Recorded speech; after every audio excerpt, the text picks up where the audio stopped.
So what do you do if you've made a mistake but you don't want to tink it or rip it, frog it?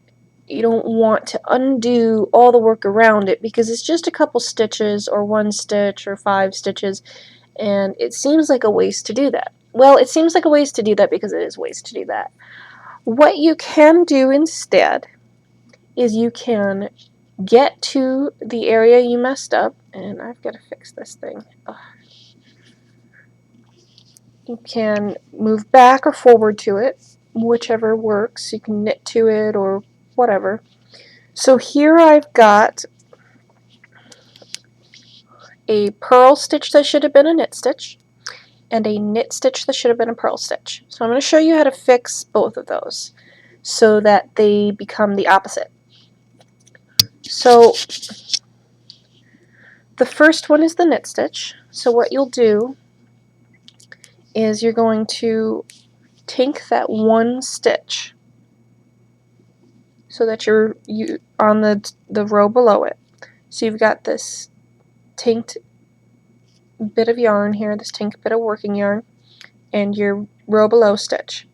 So if I went and did it again, the yarn is in the back. I need to move it to the front in order to purl this. So I'm going to pull it over top of the stitch, put the stitch on the other needle, and then put the working yarn on in front on that needle, and then I'm going to pull the stitch over and off. So now that's a purl stitch. So that one's corrected. I'm going to show you that again. Probably should have messed up a bunch of these so that I could show it. Okay, so you undo a knit stitch and you find that your yarn is in the back. You need it to go to the front. So you're going to go over, pull the stitch to the right needle, put the working yarn on the right needle, and pull the stitch over the working yarn and off the needle.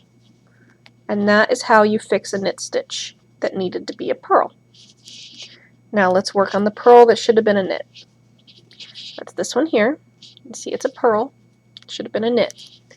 So it's the same concept, but you're going the other way. So you tink that stitch, and now your working yarn is in the front, but you need it in the back to knit. So you're going to pull that over and behind onto the right needle, the stitch, behind the stitch, move that stitch to the left needle, place that yarn on the left needle, and pull that stitch over the working yarn and off the needle. And then you have a knit stitch instead of a purl stitch. Okay, I'll do that one again as well. So you've tinked your purl stitch and your yarn is in front. You need to put that yarn behind the stitch on the left needle, move the stitch to the right needle, place the yarn on the right needle, and pull the stitch over the yarn and off the needle, making it a knit stitch instead of a purl. Okay, there you go. Some troubleshooting for very minor mistakes.